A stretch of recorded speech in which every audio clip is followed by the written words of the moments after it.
to 8 o'clock.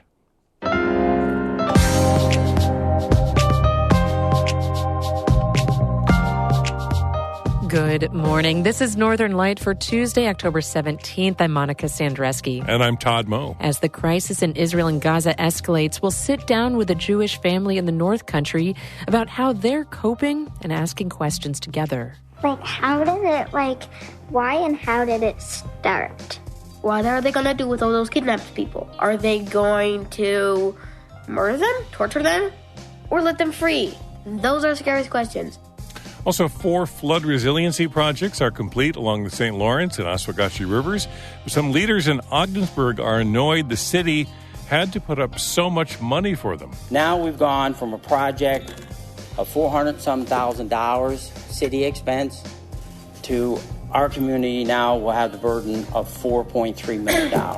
It will be resilient. You can see how much higher it is than the water level. And astronomer Eileen O'Donoghue joins us to guide us through what to look for in the morning and evening skies. All of that and more is coming up on Northern Light. Stick with us.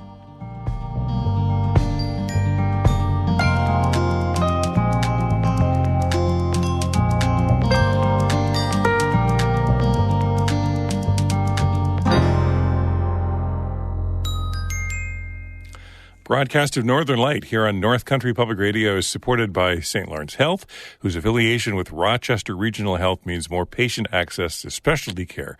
StLawrenceHealthSystem.org. And Long Run Wealth, an SEC-registered investment advisor in Lake Placid, providing comprehensive wealth management, retirement, and financial planning solutions. LongRunWealth.com. Good morning. I'm David Summerstein. Just taking a quick break from Northern Light this morning to ask you to help pay for this critical regional coverage that you hear every morning on Northern Light, weekdays from 8 until 8:30. Make your donation now at ncpr.org/give. Thanks so much to Peter and Ren in Saranac Lake, who thank NCPR for being the connective thread in our community. And thanks to James Howard in Morrisonville, who says NCPR carries a mantle of trust over every story that rides over the airwaves. You trust NCPR for coverage in the region. You trust NPR for coverage nationally and internationally. These moments when there's a lot going on in our world are the times we lean into the radio and say, hey, we need to hear what's going on. We need to hear these voices. We do it every year, and we ask you to help pay for it. ncpr.org/give. It's the last week of our fall fundraiser. You're so important to come in now and make a donation. ncpr.org/give. Thanks very much.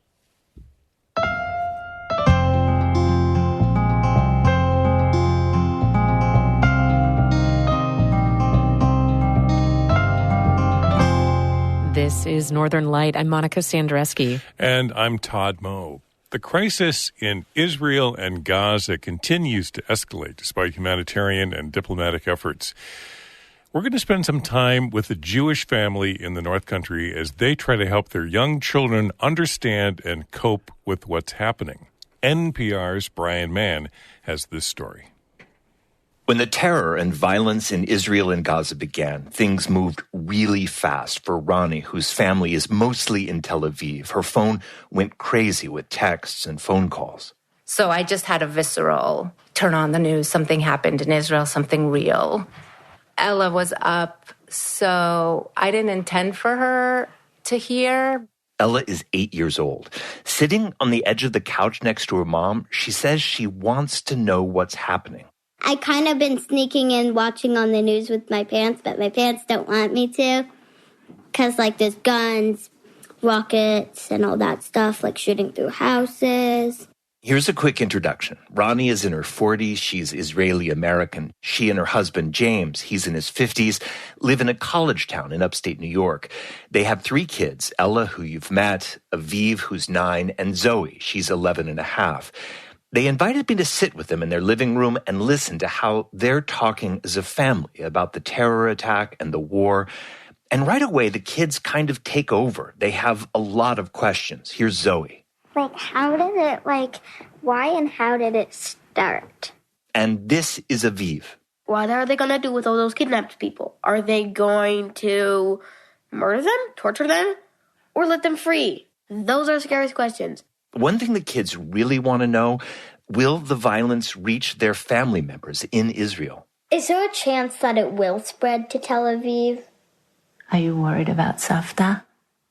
She's going to be safe. What about our cousins?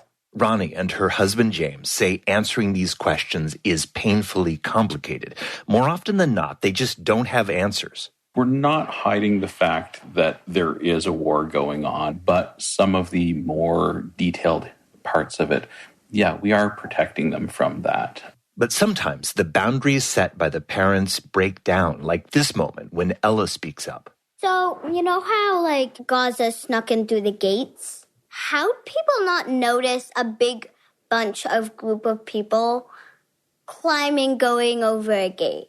James tries to explain how Hamas penetrated Israeli security, but what Ella hears is that she and her brother and sister might be vulnerable. Couldn't someone easily break into our house by climbing over the gate and smashing our windows?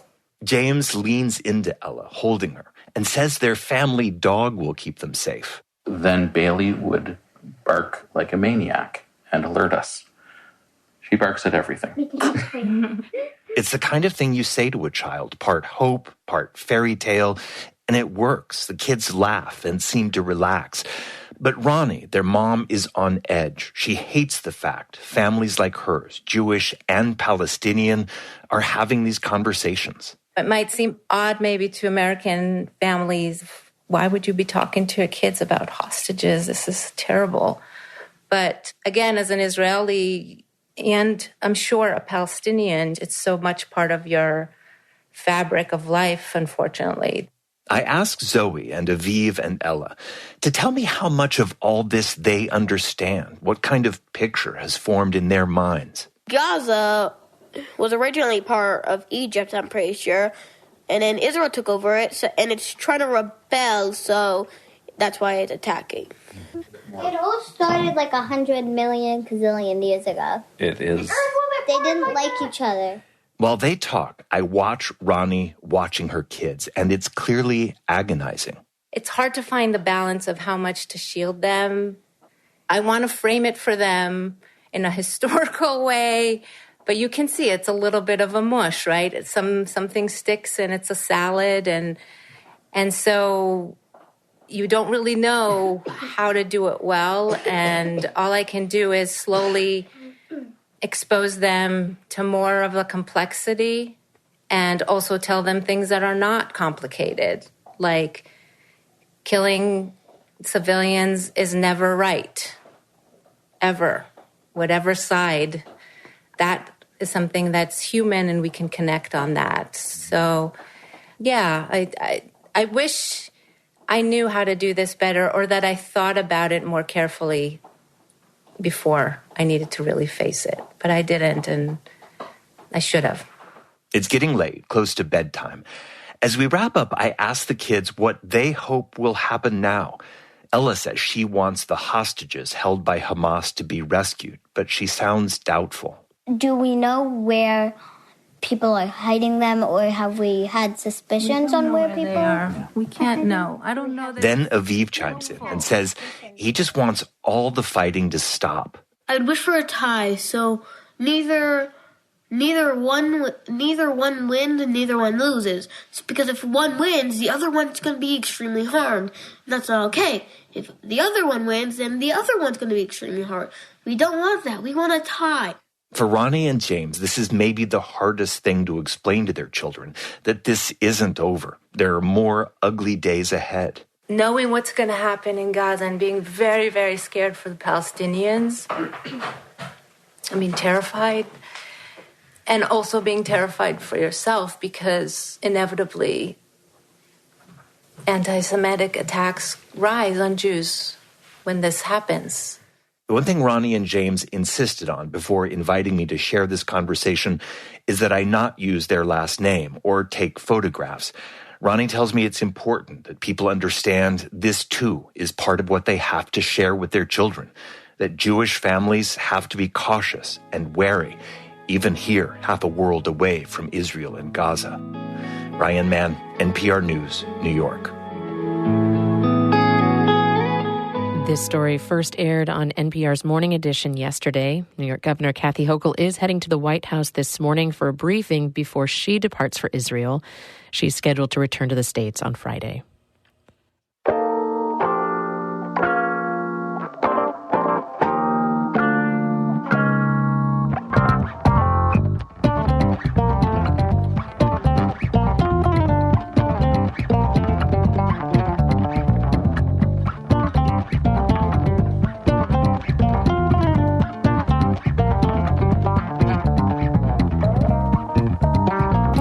You're listening to Northern Light right here on North Country Public Radio. It's 8:10. Good morning. I'm Todd Moe. And I'm Monica Sandreski. Coming up, what's that in the night sky? Astronomer Eileen O'Donoghue joins us to guide us through what to look for in the coming months in the evening and morning skies. That conversation in just a few minutes here on Northern Light.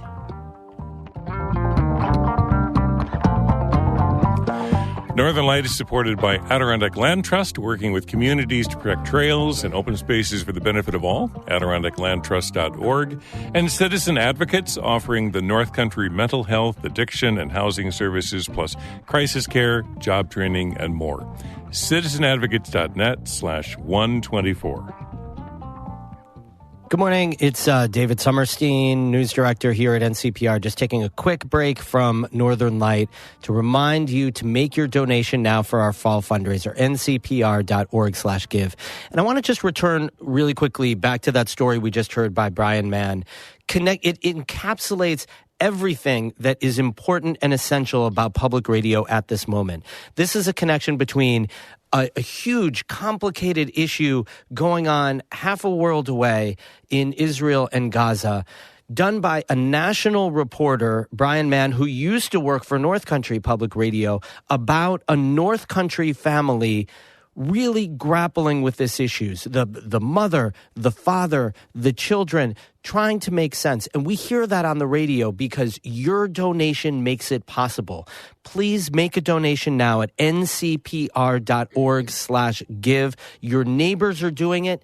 You can do it too. Thanks so much to Sharon Jones in Norwood. Thanks to Carter and Carrie in North Creek. You can also call us if you'd like to talk to somebody on the phone, 1-877-388-6277. The important thing is to give generously for public radio, for that essential conversation that we just hear and we hear every day here on Northern Light. Thanks to Todd, thanks to Monica, thanks to our news team, thanks to you. Your donation now, ncpr.org/give. Thanks so much.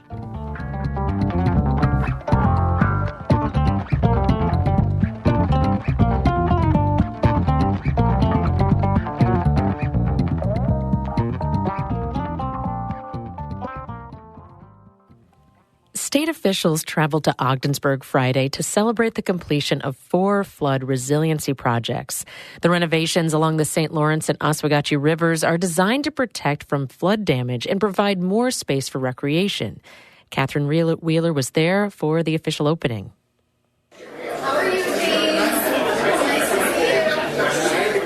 Friday was a sunny day along the St. Lawrence River in Ogdensburg.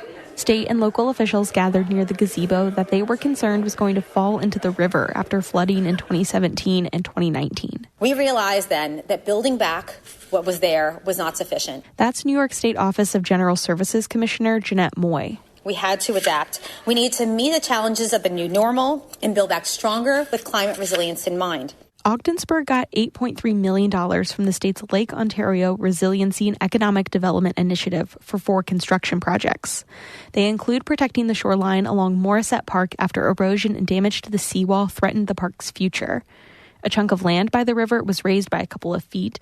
The pile wall of the city's dock was also raised, and the marina for recreational boaters and fishers received much-needed renovations.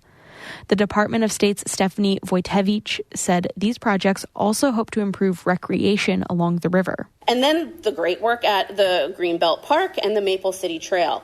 The work at these 2 recreational areas will help reduce flooding potential, riverbank erosion, and property damage from future high water events.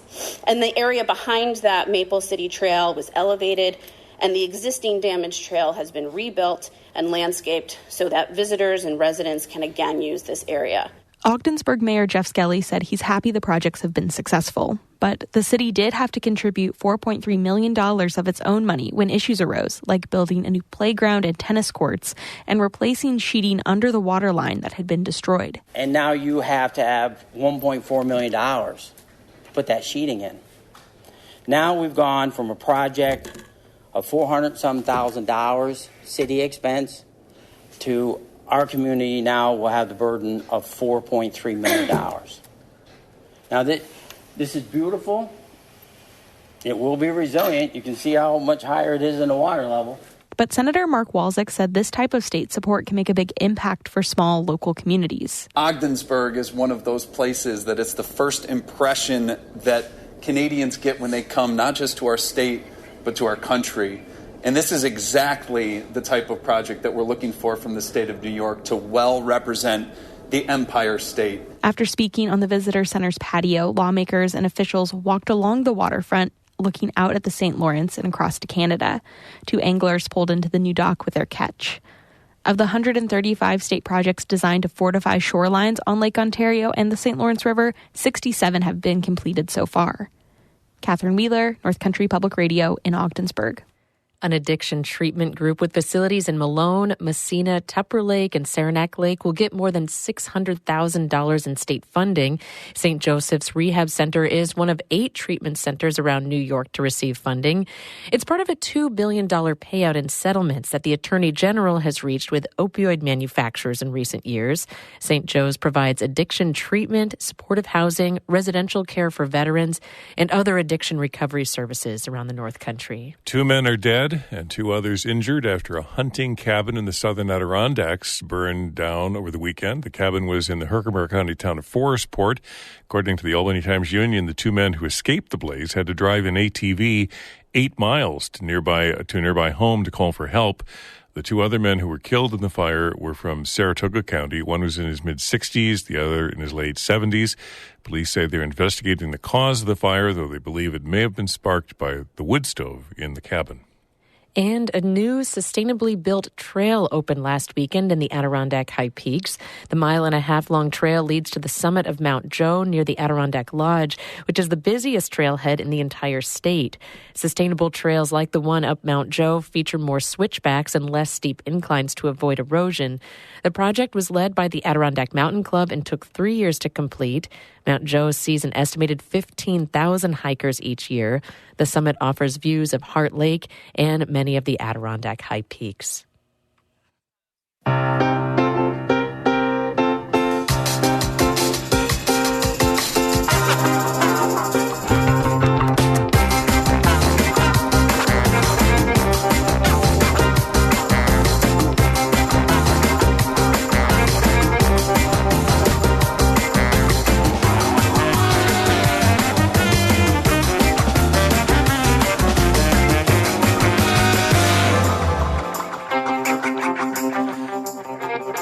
You're listening to Northern Light here on North Country Public Radio. I'm Todd Moe. And I'm Monica Sandreski. Coming up in just a minute, we'll sit down with astronomer Eileen O'Donoghue to check out what to look for in the morning and evening skies.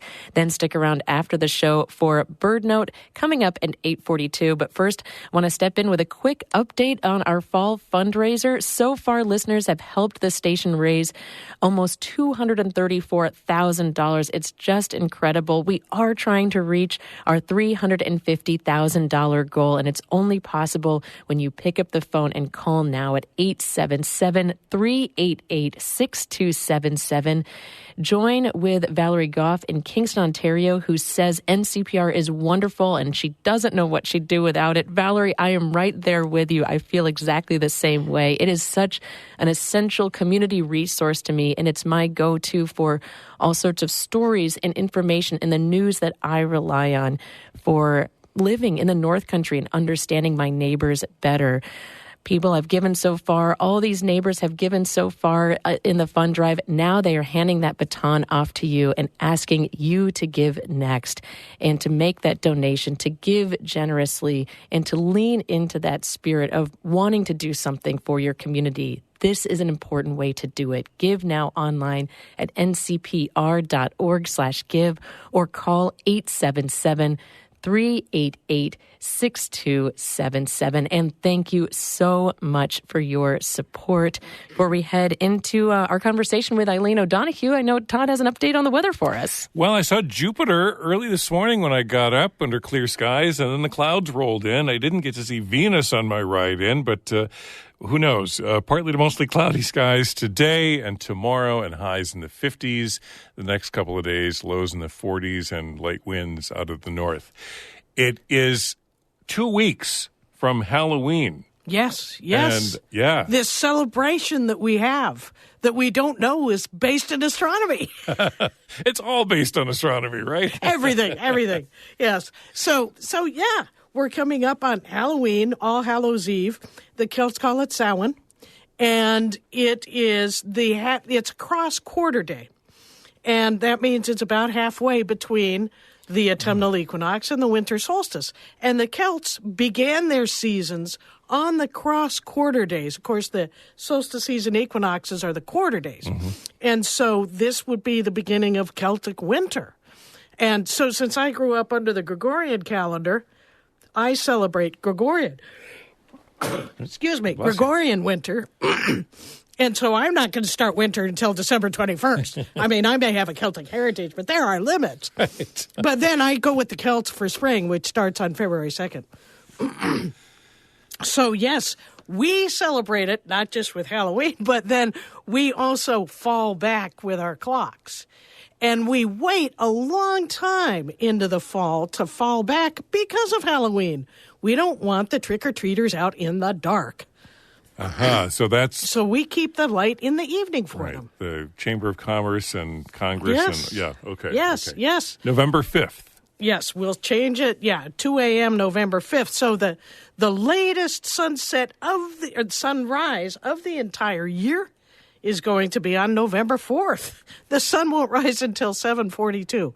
So after that, the next morning it'll rise at 6:42. Thank goodness. Monica will be happy for that. And so all of you who are dark averse in the mornings, once you get through the 4th, you're golden. Thank you. All right. You're giving me hope. January just doesn't hold a candle to November. That's right.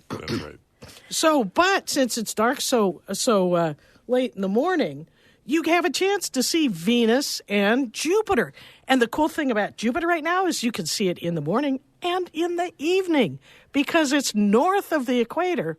And so it is up, it rises and sets. It's a long time between Jupiter rise and Jupiter set. Yeah. So you're seeing it toward Jupiter set in the morning and you see it rise in the evening.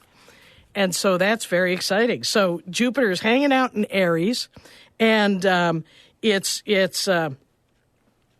it rises by 6:30 a.m., or it's 15 degrees above the horizon at 6:30 a.m., and it rises at 7 p.m. in the evening. On November 3rd, it will be at opposition, so it will be opposite the sun in our sky. So it'll be visible all night long. It'll kind of rise. It'll rise before the sun sets because the sun is setting so early. But it's very pretty. Mars is hiding behind the sun. Saturn is hanging out in Aquarius. And Saturn, if you can see it in the evening, all right, it's in the south-southeast in the early evening. And if you look down from Saturn toward the horizon, you'll see this bright star, Fomalhaut, which is in Pisces Austrinus, the southern fish. And so Fomalhaut, it seems to be, seems to have some planets forming around it. We've been looking at this with infrared telescopes and radio telescopes, and it's a really interesting star. And you say it like, I tell my students, if you pour the beer too fast, it'll foam a lot. That's how you say it. Foam a lot. Okay, I got it. I got to it. Evenings, we have Saturn and Jupiter and Mars. Yeah, so you can't see Mars. It's lost behind the sun. Sort of, kind of. Yeah, it's there in theory, right? Jupiter in the morning, evening and morning. Yeah. And then Venus, our friend in the morning. Oh, Venus is so brilliant in the morning. Yeah. Yes, and it's going to be hanging out, shining in the morning, all the way through the winter and spring. It's just going to be our beacon. All of us who are out before the sun comes up are going to have it out there shining. And if you're out there this time of year, Orion, Mother Orion in all her glory, is high in the south. And so right as the sun comes up, it's beautiful. And Orion, of course, will start rising in the evening in December. And so then we'll have our winter constellation in the evening. That's so always, right now, in the evening sky, if you look straight up, you'll see the summer triangle. And then in the winter, you look straight up, and that's Orion, right? Yeah. Well, yeah. It's a little farther south, right. But the summer it's pretty triangle, prominent in the winter sky. That's And so if you face south and look up, you'll see bright white Vega to the right of the zenith, and a little dimmer Deneb to the left of the zenith. And so those two stars, and then down toward the south, you'll see Altair and Tarazed, which are a fairly close pair, and they make a gigantic triangle. So if you hold your spread hand up, you'll see the triangle surrounding it. So it's a really pretty sight. And we're looking at Monica. Now, Monica, we're raising money this week for North Country Public Radio. But I've always wanted to know, Eileen, and Monica, can I ask a question? Absolutely. What got you interested in astronomy? What was it that was there? Birders have a spark bird, which is a bird that sort of gets them interested in birding and, become really sort of, very interested in birding. Was there something that, as a kid or, what was it that got you interested? Well, I grew up in Colorado, so we had good skies. I always loved the sky. And then when I went to college, I took an astronomy class. And the sky expanded so much. And it became so deep and rich with interesting objects that it just drew me in. And I had to find out more about everything that I saw there, learning not just the stars' names, but like I was just talking about Vega, Deneb, and Altair. Well, those three stars are about the same brightness to us as we look at them. But Vega is at about 26 light years away. All right, so the light left 26 years ago. Altair is about 17 light years away, so that light's been traveling 17 years. Deneb, the light left 1,400 years ago. If it blew up 400 years ago, we won't know for 1,000 years. And yet Deneb is just about as bright as the other two. And so I have my students calculate how much more energy is Deneb putting out than the sun? Yeah, and they calculate that it's putting out 84,000 times more energy than the sun. And none of them gasp. I'm just, I'll gasp for them. Yeah. And it's just, and once you start engaging with that depth of the sky and also how the stars form out of clouds, how they are all nuclear explosions contained by gravity. And those nuclear explosions are what made the very elements we are made of. We are all literally made of star stuff. Only the hydrogen, and, well, there's no helium bound in us, but no, only the hydrogen is from the Big Bang, so that's even older stuff. But all of the elements are from the stars. We truly are the matter of the cosmos contemplating itself as we look out at the sky. And once I engaged with that, there was just nothing else that really seemed important. See, this is why we always love having you on, Eileen. Exactly. The awe and inspiration that you help instill in us. I know I say it all the time, but I always tell anybody, you want to feel hopeful, talk to an astronomer. It's just incredible. And this is something I'm so grateful for, that every month that you come on to Northern Light. And it's a conversation I know I look forward to every single month. Well, and I love it. And my love for the universe, for the sky, like every love, you want to share it. Yeah. And that's what I love North Country Public Radio, because I have this opportunity to come and share my love of the sky. I get it once in a while on some other radio stations, but here I get to every month. All this cool stuff is going on all the time. And when we can get trapped in the drudgery, particularly in winter, and we're scraping the car, but there's wonders just above us. And as we say at the Adirondack Sky Center and Observatory, the wilderness above is the deepest, greatest wilderness any of us can access, and every one of us can